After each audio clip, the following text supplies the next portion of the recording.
In June 1978, the Crawford family loaded their wood-paneled station wagon for what should have been a perfect 2-week road trip to Yellowstone National Park. That was the last time anyone saw the Crawford family alive. 40 years later, 2 experienced hikers following an unmarked trail in the remote wilderness of Montana made a discovery that would shatter everything investigators thought they knew about one of America's most enduring missing persons cases. Hidden beneath 4 decades of forest growth, they found the rusted remains of a 1976 Ford Country Squire station wagon. And inside that vehicle was evidence of something far more sinister than a simple family getting lost in the wilderness. Michael Crawford was 58 now, living in the same Denver apartment where he'd moved after dropping out of college in 1979. 40 years of birthdays spent wondering. 40 years of Christmas mornings with no one to call home to. He'd been 18 then, scheduled to work a summer job at the local hardware store instead of joining his parents and younger brother on their annual camping adventure. His dad had honked the horn twice as they pulled away from their suburban Denver driveway, their family tradition. His mom had waved from the passenger seat, her camera already hanging around her neck, ready to document every mile of their journey. His 12-year-old brother Tommy had pressed his face against the rear window, making ridiculous faces until the station wagon disappeared around the corner. Mike was supposed to join them after his first week of work. The plan was for him to fly to Billings and meet them at their campground. But the Crawford family never made it to their first planned stop in Casper, Wyoming. They simply vanished somewhere along Interstate 25, leaving behind nothing but unanswered questions and a missing persons case that went cold within months. Now Mike spent his days repairing vintage electronics in a cluttered shop downtown, surrounded by old radios and television sets that people brought him hoping to recapture something from their past. Crawford Electronics. The faded sign in his window hadn't been updated since 1985, but it still drew customers who appreciated his methodical approach to bringing dead circuits back to life. He was replacing capacitors in a 1960s Zenith radio when his phone rang. His hands were stained with flux, and the elderly woman who owned the radio had been hovering all morning, anxious about whether he could really restore her late husband's prized possession. Unknown number. Montana area code. Crawford Electronics, he said, cradling the phone between his shoulder and ear. Is this Michael Crawford? Yeah, this is Mike. This is Detective Sarah Walsh with the Glacier County Sheriff's Office. I'm calling about your family. Mike's stomach dropped. After 40 years, those words still hit like a physical blow. He set down his soldering iron and stepped into the back room, away from his customers' watchful eyes. What about them? He asked, his voice carefully controlled. We may have found their vehicle. Mike sat down hard on a box of spare parts. His legs just gave out. Where? Detective Walsh's tone was professional but gentle. 2 hikers discovered what appears to be a 1976 Ford station wagon in a remote area of Glacier National Park. The vehicle has been there for a very long time. We've recovered license plates that match your family's vehicle. Mike closed his eyes. Dad had been so proud of that station wagon. Brand new off the lot, he'd said. Perfect for family road trips. This baby will take us anywhere we want to go. Anywhere except home. You still there, Mr. Crawford? Yeah. Mike rubbed his face with his free hand. Yeah, I'm here. We're going to need you to come up and take a look. I know this is difficult, but we need a family member to help with identification. You're listed as next of kin in the original missing persons file. Next of kin. The phrase that reduced a lifetime of relationships to bureaucratic necessity. When? He asked. As soon as you can manage. We've got a team of forensic specialists coming in from Helena. They'll want to speak with you about your family's planned route, their habits, anything that might help us understand what happened. Mike looked through the doorway at his customer, who was still examining her husband's radio with the devotion of someone handling a religious artifact. I can be there tonight. Are you sure? This is a lot to process. You might want to. "I've been waiting 40 years for this call," Mike said. "I'll be there tonight." Detective Walsh gave him directions to the Glacier County Sheriff's Office in Cut Bank. She said the forensics team would meet him there at 9:00 a.m. tomorrow morning. Then they'd drive out to the site together. After he hung up, Mike sat in his back room for a long time, staring at the shelves of broken electronics waiting for repair. Radios that had gone silent, televisions with dark screens, all the abandoned technology that people hoped could somehow be brought back to life. He called his customer and explained that he had a family emergency and would finish her radio when he got back. She was disappointed, but Mike barely heard her complaints. Some things were more important than restoring other people's memories.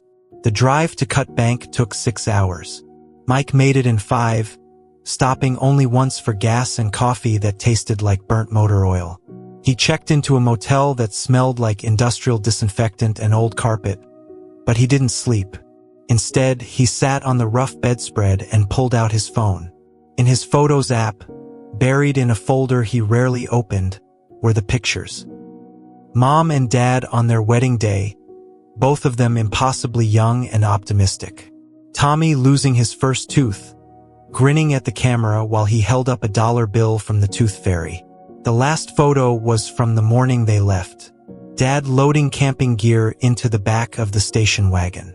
Mom checking her purse for the 3rd time, making sure she had their maps and reservation confirmations. Tommy arguing with Mom about whether he could bring his entire collection of Hot Wheels cars. Mike stared at that last photo until his eyes burned. In the background, barely visible through the kitchen window, you could see him at the breakfast table, still in his pajamas, eating cereal before his first day of work. He'd been annoyed about missing the start of the trip. Now he wondered if staying behind had saved his life or condemned him to 40 years of survivor's guilt.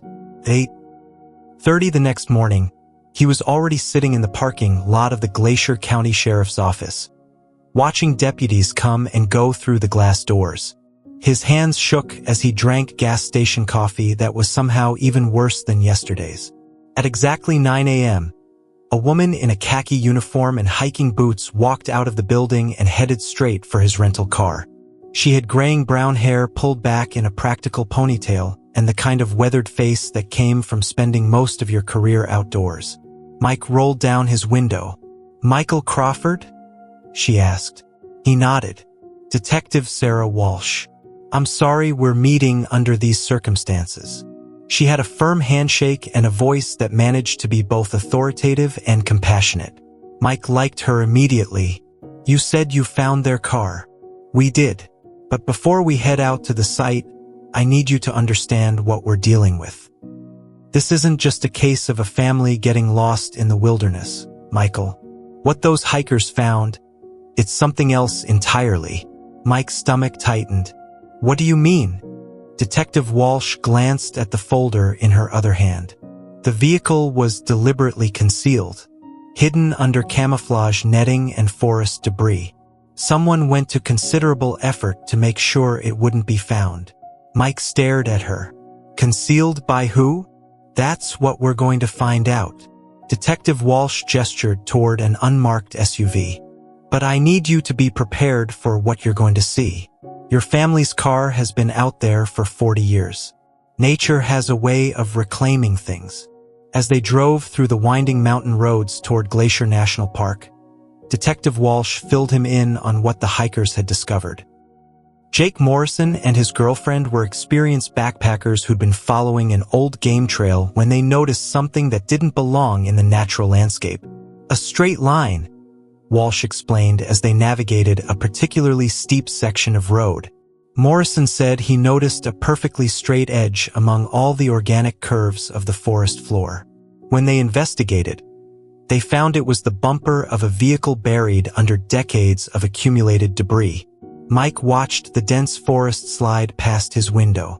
Towering pines and ancient firs formed a canopy so thick that even at midday, the forest floor remained in perpetual twilight. "How far off the main roads?" "About 8 miles. The old trail hasn't been maintained in decades. Most people wouldn't even know it existed." Walsh paused. Someone with local knowledge would, though. Someone who knew the area well enough to find a hiding spot that could stay hidden for 40 years. They drove deeper into the wilderness, eventually leaving paved roads for dirt tracks that seemed barely wide enough for their vehicle. Mike found himself thinking about his family's last known movements. They'd stopped for gas in Denver around 8 a.m. The attendant remembered them because Tommy had been excited about seeing bears in Yellowstone, chattering nonstop about whether grizzlies were bigger than black bears. That gas station receipt was the last confirmed trace of the Crawford family. "Here we are," Walsh said, pulling into a small clearing where several other vehicles were parked. 2 sheriff's department SUVs, a crime scene van, and a battered pickup truck that probably belonged to the hikers who'd made the discovery. Mike got out and immediately noticed the silence. No traffic sounds, no human activity except for the low murmur of voices somewhere in the forest ahead. Just the whisper of wind through the trees and the distant call of a bird he couldn't identify. "The site is about a quarter-mile that way," Walsh said, pointing to a barely visible trail marked with yellow crime scene tape tied to tree trunks. "Are you ready for this?" Mike nodded, though he wasn't sure that was true. They walked through the forest in single file, following the marked trail over fallen logs and around massive boulders that had probably been sitting in the same spots for thousands of years. The deeper they went, the more Mike felt like they were traveling backward through time, leaving the modern world behind for something primal and undisturbed. Then they crested a small ridge, and Mike saw the activity ahead. A crime scene team was working methodically around what looked like a large mound of forest debris. Portable generators powered floodlights that illuminated the work area, and Mike could see the systematic way the technicians were documenting and removing layers of accumulated material. Mike Crawford, a man in a forensics jacket, approached them.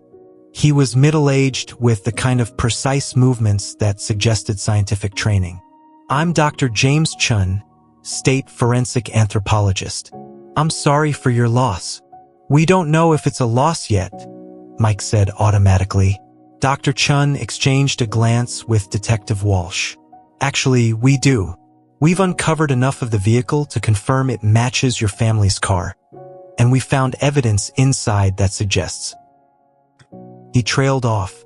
"Suggests what?" "Perhaps you should see for yourself." They approached the excavation site where the forensics team had been working. What Mike saw made his breath catch in his throat. The distinctive wood grain paneling of their family station wagon was clearly visible now, though faded and damaged by 4 decades of exposure. But it wasn't just the passage of time that had damaged the vehicle.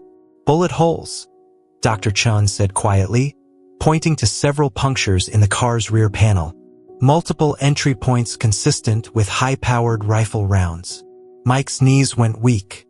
He grabbed onto a nearby tree for support. "This wasn't an accident," he whispered. "No," Detective Walsh said. "It wasn't." Dr. Chun led them around to the driver's side of the vehicle, where the forensics team had carefully cleared away decades of debris. The front windshield shows spider web fracturing consistent with impact from the inside. The driver's door was found open, but the other doors remained closed and locked. Mike forced himself to look at the evidence methodically, the way he approached broken electronics in his shop. Each clue was a component in a larger circuit that he was slowly beginning to understand. "Someone ambushed them," he said. "That's our working theory," Walsh confirmed. "Your family was forced to stop, possibly by a roadblock or fake emergency. The shooter was positioned to fire on the vehicle from multiple angles." Mike walked around the station wagon, seeing it with new eyes. Not just the family car that had taken them on camping trips and weekend adventures, but a crime scene. A place where people he'd loved had faced their final moments. "What happened to them?" he asked. To the bodies?" Dr. Chen's expression grew even more serious. "We're still processing the vehicle, but so far we haven't found any human remains inside, which suggests your family either escaped the initial attack or were removed from the scene." A forensics technician called out from the rear of the station wagon. Dr. Chun, you need to see this. They walked over to where the technician was working. She was young, probably in her early 30s, with the kind of focused intensity that comes from doing difficult work that matters. I found this wedged under the spare tire, she said, holding up an evidence bag. Inside the bag was a small notebook, water-damaged and partially decomposed, but still partially legible. Through the plastic, Mike could make out handwriting that made his heart stop. That's Mom's writing, he said. Dr. Chun opened the bag carefully and extracted the notebook with tweezers. The pages were stuck together and fragile, but he managed to separate the first few sheets. Can you read what it says? Detective Walsh asked. Dr. Chun squinted at the faded ink. It appears to be a journal or travel log. The first entry is dated June 15, 1978. Says, Day 1 of our Yellowstone adventure. Tommy is so excited he can barely sit still. Robert is being patient about all the stops for photos. We should reach Casper by evening. Mike closed his eyes. That was exactly how his mother would have documented their trip. She'd kept a journal for years, recording family milestones and special occasions. Is there more? Walsh asked. Dr. Chun carefully turned the page. June 16th. Woke up early in Casper. Beautiful sunrise over the mountains. Tommy spotted a hawk from our motel window. Robert wants to make good time today, so we're leaving right after breakfast. He paused. The next entry is different. Different how? The handwriting is shakier, more urgent. Says, something wrong. Men with guns stopped us on the road. They say they just want the car, but Robert doesn't trust them. Tommy is scared. I'm hiding this journal in case. Dr. Chun looked up. That's where it ends. The rest of the pages are too damaged to read. Mike felt the forest spinning around him. After 40 years of wondering what had happened to his family, he was finally getting answers. And they were worse than anything he'd imagined. Your mother was documenting what happened to them, Detective Walsh said gently. That journal might be the key to understanding who did this and why. A sheriff's deputy approached them, speaking quietly into his radio. After a brief conversation, he hung up and walked over to Detective Walsh. Detective, we've got something. The lab ran the license plates through the system. That Ford station wagon was reported stolen from a camping area near Glacier National Park on June 18, 1978. Walsh frowned. Stolen by who? That's just it. The theft report was filed by a local auto dealer named Raymond Pike. He claimed the vehicle had been left at his lot for consignment sale, but was stolen before he could process the paperwork. Mike stared at the deputy. But it was our car. My dad bought it brand new from Morrison Ford in Denver. The deputy consulted his notes. According to our records, Raymond Pike claimed the vehicle belonged to a family who decided to sell it instead of taking their planned camping trip. He said they'd given him the keys and told him to handle the sale. Detective Walsh and Dr. Chun exchanged glances. Where is Raymond Pike now? Walsh asked. That's the interesting part. Pike's auto sales went out of business in 1982. Pike himself died in a hunting accident in 1985. But before he died, he sold a lot of vehicles that later turned out to have questionable ownership documentation. Mike felt a chill that had nothing to do with the mountain air. You think this Pike guy was involved in killing my family? I think Raymond Pike was running some kind of operation using stolen vehicles, Walsh said. And I think your family stumbled into something they weren't supposed to see. Dr. Chun was still examining the journal, carefully separating pages that hadn't been completely destroyed by 4 decades of moisture and decomposition. Detective, he said quietly, there's something else here, a page toward the back that's partially legible. He held up the notebook so they could see. The writing was faded almost to invisibility, but Mike could make out fragments of words in his mother's careful handwriting. Saw other cars hidden in the trees, old license plates in the cabin. Robert thinks they've been doing this for years, going to try to get away when it gets dark. If something happens to us, tell Michael we love him and... Dr. Chun looked up. That's all I can make out. Mike's vision blurred. His mother's last written words, hidden in a journal for 40 years, were a message to him. Other cars, Detective Walsh said. Your mother mentioned seeing other vehicles. This wasn't just about your family. This was a systematic operation. The forensics technician who'd found the journal was still working around the rear of the station wagon. She called out again, her voice more urgent this time. Dr. Chun, you really need to see this. They walked over to where she was working.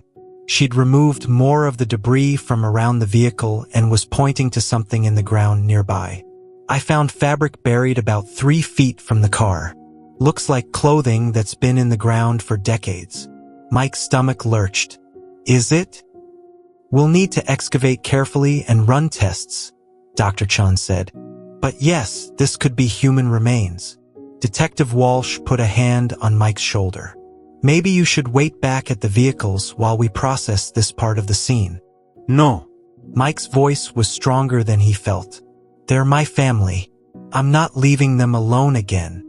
The excavation took the rest of the day. Mike watched from a respectful distance as the forensics team carefully uncovered what appeared to be a shallow grave about 50 yards from where the station wagon had been hidden. The work was painstaking, each layer of soil photographed and sifted before the next was removed. As the afternoon wore on, Dr. Chen's team uncovered fragments of clothing, personal effects, and eventually human remains. 3 distinct burial sites arranged in a rough line among the trees.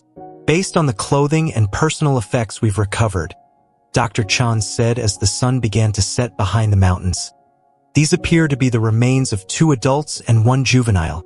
We'll need dental records and DNA analysis for positive identification, but the ages and genders are consistent with your family members. Mike sat on a fallen log, staring at the 3 marked areas where crime scene tape now fluttered in the evening breeze.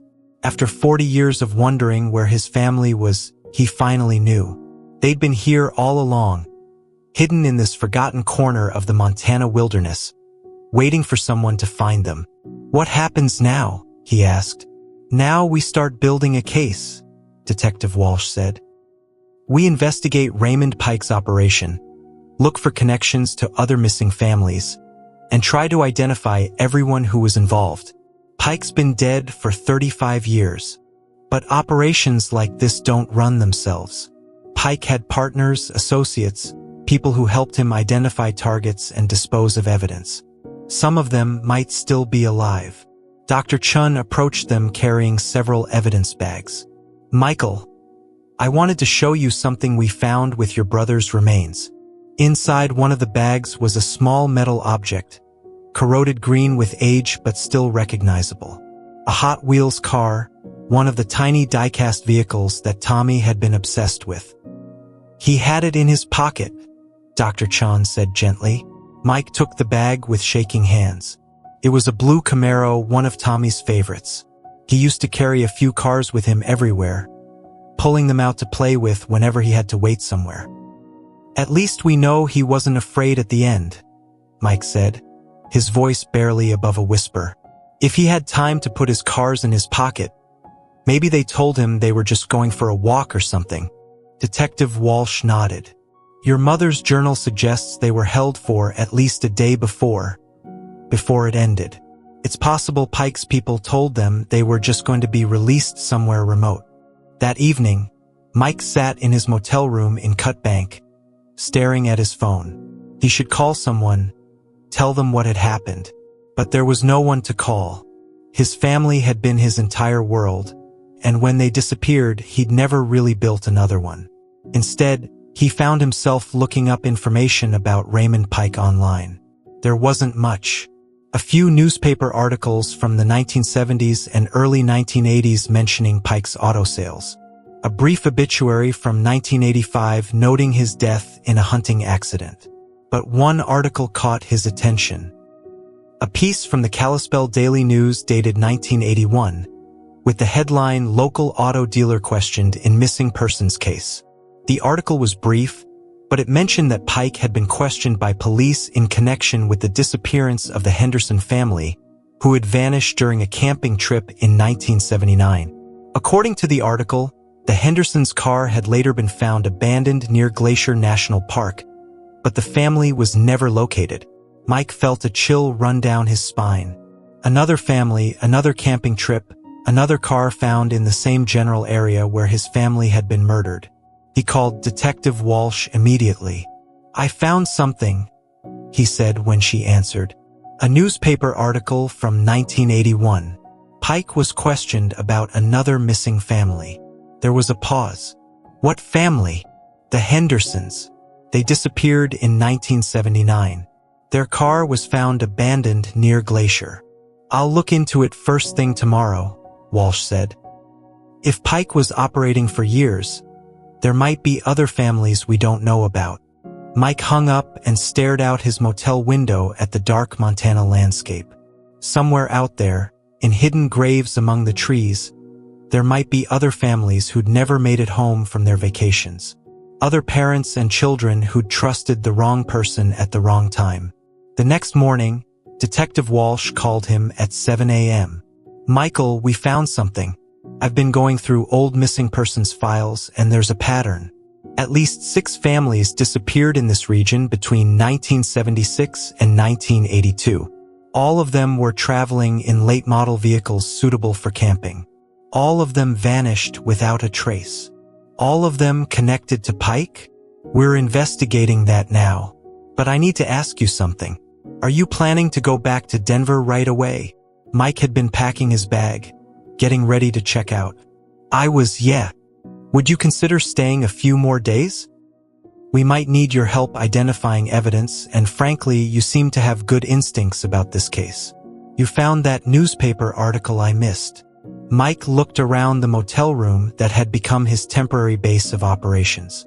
For 40 years, he'd been drifting through life without real purpose, repairing other people's broken things while never addressing what was broken in his own life. "Yeah," he said. "I'll stay."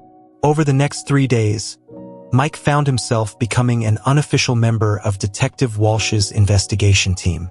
His background in electronics proved surprisingly useful when they discovered that Pike's auto sales office had been equipped with an unusually sophisticated radio system for the 1970s. This wasn't standard commercial equipment, Mike explained as they examined the radio gear that had been stored in an evidence locker since Pike's death. "This is military surplus, high-powered transceivers capable of long-range communication." Detective Walsh studied the equipment. Communication with who? Other people in the operation.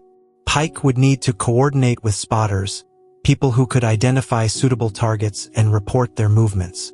They were standing in the basement of the Glacier County Sheriff's Office, surrounded by boxes of evidence from Pike's business. Most of it was routine automotive paperwork, but Mike's trained eye had spotted anomalies. "Look at this," he said, holding up an invoice from 1978. Pike purchased 50 sets of license plates from a salvage yard in California. Why would a Montana car dealer need plates from out of state? "To make stolen vehicles harder to trace," Walsh said. "Switch the plates, file fake ownership papers, and suddenly a stolen car becomes legitimate inventory." Mike nodded. And if anyone came asking questions about a specific vehicle, Pike could claim it had been sold and shipped out of state. They continued going through the boxes, looking for anything that might connect Pike to other criminal activities. Most of what they found was mundane business records, but occasionally they'd uncover something that hinted at the darker side of Pike's operations. "Here," Detective Walsh said, pulling out a folder marked "Special Orders."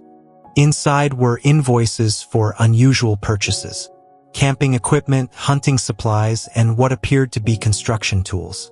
"Construction tools?" Mike asked. "Shovels, tarps, lime. Everything you'd need to dispose of evidence in a remote location." Mike felt sick.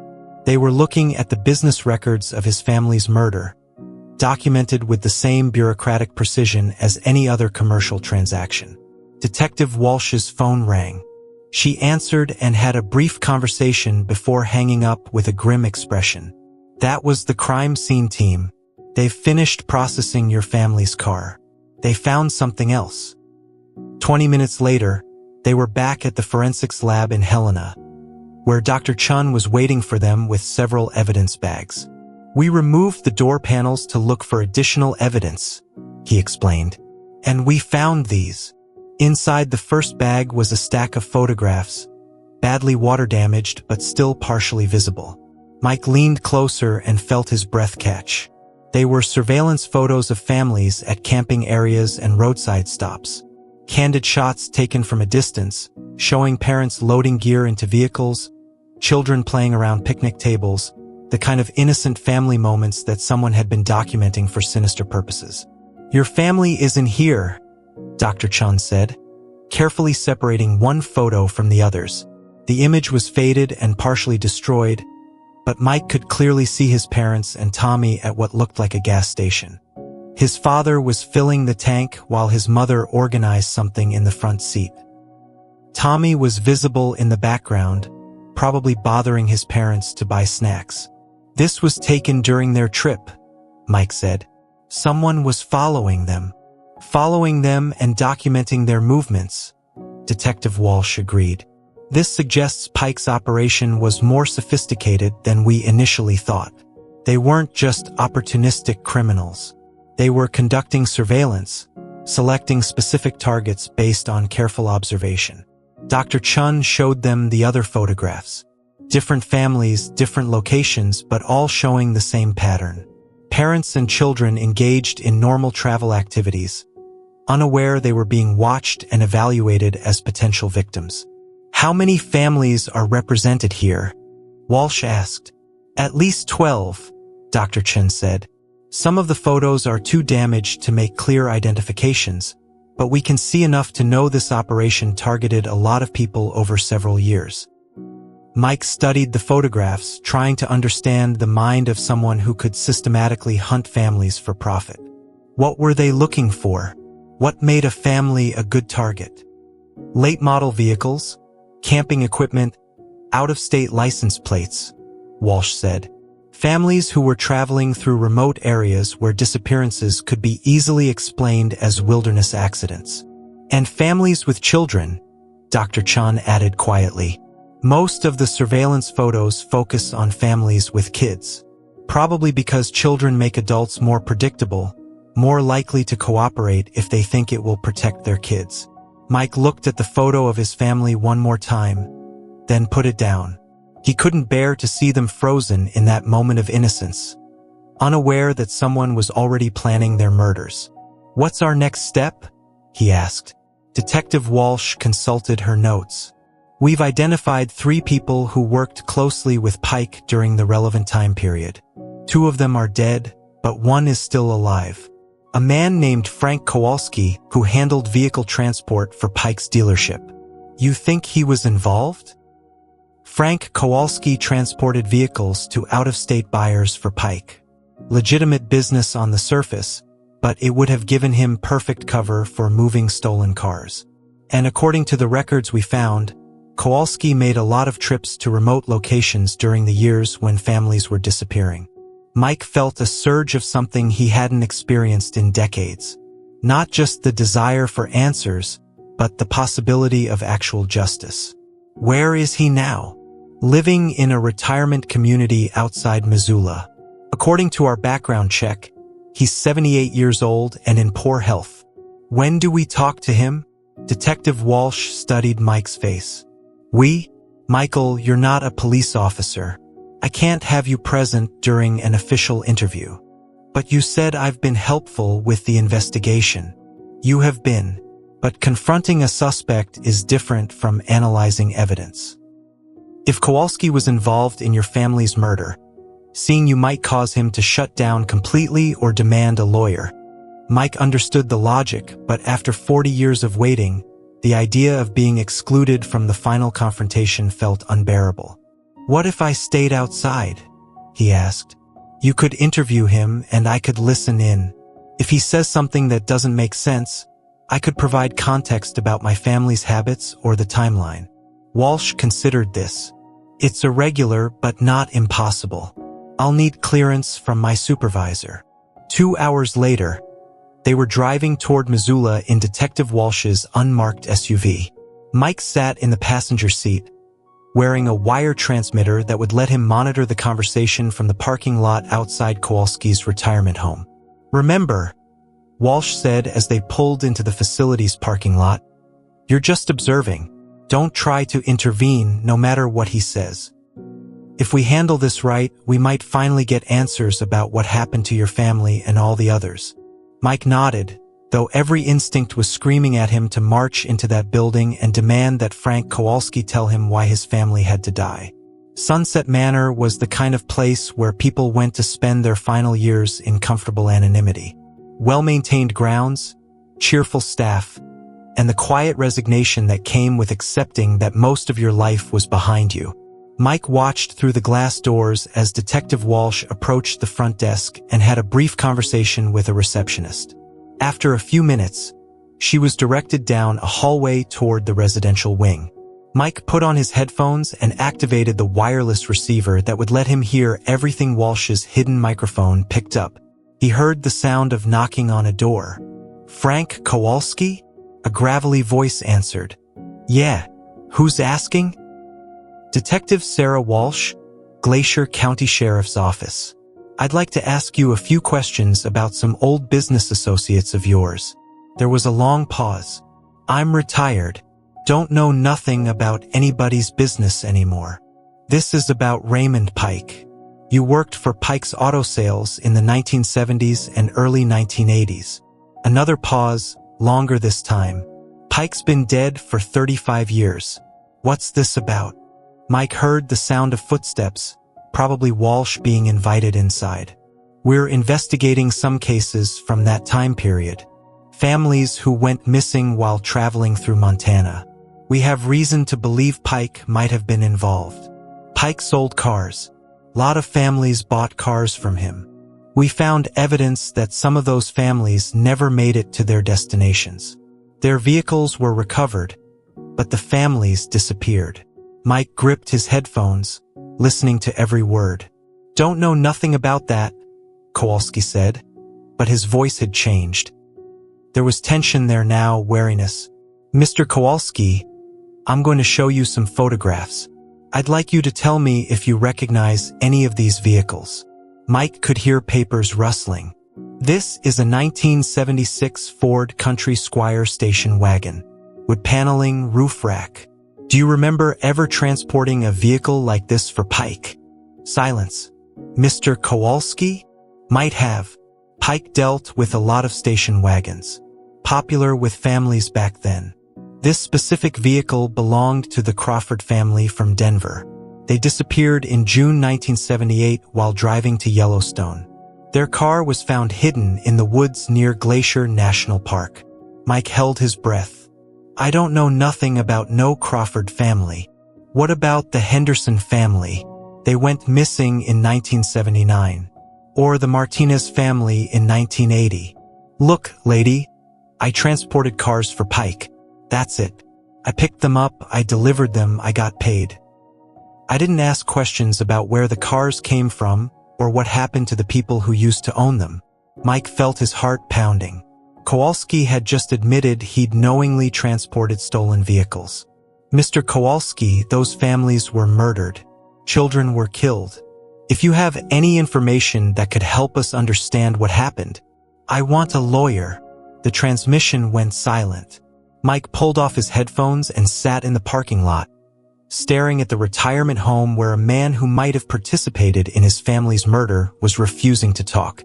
20 minutes later, Detective Walsh emerged from the building, her expression grim. "He lawyered up," she said as she got into the SUV. "But not before basically admitting he transported stolen vehicles for Pike. Is that enough to arrest him? For the car theft, maybe, but proving he knew about the murders will be harder. He's old, his health is failing, and his lawyer will argue that he was just following orders without knowing the full scope of Pike's operation." Mike stared out the window at the peaceful retirement community. So he gets away with it? Not necessarily. We have his admission about the vehicle transport, and we have all the evidence from Pike's operation. Sometimes that's enough to get someone talking, especially when they realize how much trouble they're in. The drive back to Glacier County took 2 hours. Mike spent most of it thinking about the strange turns his life had taken over the past week. 7 days ago, he'd been a middle-aged man running a small electronics repair shop, living quietly with his memories and regrets. Now he was actively participating in a murder investigation that was finally bringing his family's killers to justice. Detective Walsh's phone rang as they were pulling into the sheriff's office parking lot. "Walsh," she answered. After a brief conversation, she hung up with a satisfied expression. That was the prosecutor's office. They're filing charges against Frank Kowalski tomorrow morning. Conspiracy to commit auto theft, accessory to murder, and racketeering under the organized crime statutes. Mike felt a surge of something between relief and vindication. Will he cooperate now? His lawyer called an hour ago. Kowalski wants to make a deal. Full cooperation in exchange for a reduced sentence. The next morning, Mike found himself back in the sheriff's office, sitting across a conference table from Frank Kowalski and his attorney. Kowalski looked exactly like what he was. A frightened old man who'd spent 40 years trying to forget about the worst things he'd ever done. "My client is prepared to provide complete information about Raymond Pike's operation," the lawyer said, "in exchange for a plea agreement that takes his age and health into consideration." Detective Walsh opened a file folder. Start with the Crawford family. June 1978. What happened to them? Kowalski's voice was barely above a whisper. Pike had been watching them for weeks. He had people at gas stations and campgrounds who would report when families came through with nice cars, lots of camping gear, out-of-state plates. Mike forced himself to remain silent, though hearing his family described as targets made him want to reach across the table and grab Kowalski by the throat. The Crawford family matched Pike's profile perfectly, Kowalski continued. New station wagon, Denver plates, family with a kid. Pike knew they'd be traveling through remote areas where an ambush would be easy. Who carried out the ambush? Walsh asked. Pike had a partner, a guy named Carl Brennan. Ex-military, knew about weapons and tactics. Brennan would set up roadblocks on isolated stretches of highway, make it look like a vehicle breakdown or accident. When families stopped to help, he'd take them. Mike's hands clenched into fists. Carl Brennan. Finally, a name for the man who'd killed his family. What happened after Brennan captured them? Kowalski glanced at his lawyer, who nodded encouragingly. They'd be taken to an old hunting cabin Pike owned in the wilderness. Pike would question them about their financial situation, check their wallets for credit cards and bank information. If they looked profitable, he'd force them to sign over vehicle ownership and access their bank accounts. And then Brennan would handle the disposal problem. Detective Walsh leaned forward. You mean murder them? Pike always said it was cleaner that way. Dead people don't file police reports or identify suspects. Mike felt sick, but he forced himself to keep listening. How many families? Walsh asked. Over the 6 years I worked with Pike, maybe 15 or 20. I didn't keep count. Didn't want to know the exact number. What was your role? I transported the vehicles to out-of-state buyers. Pike had connections with dealers in California and Nevada who didn't ask too many questions about paperwork. I drive the cars to delivery points and fly back to Montana. Walsh consulted her notes. What happened to Carl Brennan? Brennan was killed in Vietnam in 1982. Joined up after Pike shut down the operation, trying to get away from what we'd done. Guess it caught up with him anyway. So the man who'd actually pulled the trigger on Mike's family was dead. Had been dead for almost 40 years. Mike felt a strange mixture of disappointment and relief. There would be no final confrontation. No moment of looking his family's killer in the eye and demanding answers. But there would also be no possibility of Brennan escaping justice through legal technicalities or plea bargains. Why did Pike shut down the operation? Walsh asked. Too much heat. The FBI was starting to investigate missing persons cases in the region, looking for patterns. Pike got paranoid, thought someone was getting close. He disbanded everything, destroyed most of the records, and told everyone to keep their mouths shut. Except he didn't destroy all the records, Walsh pointed out. We found extensive documentation in his vehicle storage areas. Kowalski shrugged. Pike was thorough about business, probably kept records for tax purposes or insurance. Never thought anyone would find them 40 years later. The interview continued for 3 more hours, with Kowalski providing details about specific families, the locations of Pike's various properties, and the network of accomplices who'd helped make the operation possible. By the end, Mike had a complete picture of how his family had died and why. It wasn't random. It wasn't a case of being in the wrong place at the wrong time. They'd been selected, stalked, and murdered as part of a systematic criminal enterprise that had operated for years with near-perfect impunity. After Kowalski was led away to begin serving his sentence, Detective Walsh walked Mike to his rental car. "How do you feel?" she asked. Mike considered the question. "Empty, I guess. For 40 years, I've been wondering what happened to them. Now I know, and it's somehow worse than anything I imagined, but also exactly what I expected. What will you do now?" Mike looked around at the Montana landscape, the mountains and forests that had hidden his family's secrets for so long. "I don't know. Go back to Denver, I suppose. Figure out what comes next." "You know," Walsh said, "we're going to need help identifying other families from Pike's operation. The FBI is opening a task force to investigate similar operations that might have been running in other states during the same time period. You've got good instincts for this kind of work." Mike thought about his electronics repair shop, the quiet life he'd built around fixing other people's broken things. It had been enough to keep him busy, but it had never been enough to make him feel alive. What would that involve? Traveling to crime scenes, reviewing old missing persons files, helping families understand what happened to their loved ones. It's not easy work, but it's important. Mike nodded. "Let me think about it." The drive back to Denver took 8 hours. Mike made it in 7, stopping only once for gas and coffee that reminded him of the countless road trips he'd taken as a child with his family. Normal family trips to see relatives or visit national parks, back when the world felt safe and predictable. His apartment looked exactly the same as when he'd left it a week earlier, but everything felt different. The electronics scattered across his workbench, the stack of repair invoices on his kitchen table, the photos of his family on the mantelpiece. All of it belonged to a different version of himself, a man who'd spent 40 years asking questions that finally had answers. That night, Mike sat at his kitchen table and wrote a letter to his family. Not the kind of letter you send, but the kind you write when you need to say things that should have been said decades ago. "Dear Mom, Dad, and Tommy," he began. "I finally know what happened to you. It wasn't your fault and it wasn't random bad luck.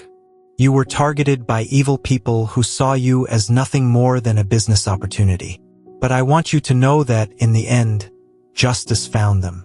Raymond Pike died knowing his crimes were catching up with him. Carl Brennan died alone in a foreign country, carrying the weight of what he'd done. And Frank Kowalski will spend his final years in prison, finally paying for his part in your murders. I'm sorry it took me 40 years to find answers. I'm sorry I wasn't with you when you needed me most. But I'm not sorry I never stopped looking. You deserved better than to disappear without a trace. And now the world knows what really happened to you. I don't know what I'm supposed to do with the rest of my life now that this chapter is closed. But I think you'd want me to help other families the way Detective Walsh and Dr. Chun helped me. There are other people out there who are where I was a week ago, desperate for answers about their missing loved ones. I love you. I've always loved you. And now that I finally know where you are, I can stop wondering and start living." He signed the letter and folded it carefully, then walked outside to his backyard. He'd never been much of a gardener, but there was a small flower bed where the previous tenant had planted roses. Mike dug a small hole among the roses and buried the letter there. It wasn't a grave. His family was finally being properly buried in the Denver cemetery where his grandparents were interred. But it was a place where his words to them could rest, where the conversation between the living and the dead could finally reach some kind of conclusion. The next morning, Detective Walsh called. "The FBI task force is official," she said. "They want to know if you're interested in consulting on similar cases. The pay isn't great, but they'll cover travel expenses and you'd be working with some of the best investigators in the country." Mike looked around his apartment one more time. 40 years of careful routine, of staying busy enough not to think too much about the past. It had been a kind of life, but it hadn't been living. When do I start? 6 months later, Mike Crawford was sitting in a police station in Oregon, across from a woman whose teenage daughter had vanished during a camping trip. It was a familiar conversation now, the desperate hope, the careful questions, the gradual understanding that some answers were worth waiting 40 years to find. The important thing, Mike told her, is that you never stop believing she deserves to be found. My family was missing for 40 years before we got justice. But justice did come, and it will come for your daughter too. The woman nodded, tears in her eyes but something like hope in her expression. Outside the police station, the Oregon mountains stretched toward the horizon, vast and beautiful and full of secrets. But Mike wasn't afraid of secrets anymore. He'd learned that the truth, no matter how terrible, was always better than the uncertainty of not knowing. His phone buzzed with a text message from Detective Walsh. Another case, another family, another chance to bring someone home. Mike Crawford had spent half his life looking for his family. Now he was going to spend the rest of it helping other families find their way back to each other. It wasn't the life he'd planned, but it was the life his parents and brother would have wanted him to live. The work continued. The healing continued. And somewhere in the Montana wilderness, 3 graves in a peaceful cemetery finally marked the end of one story and the beginning of another.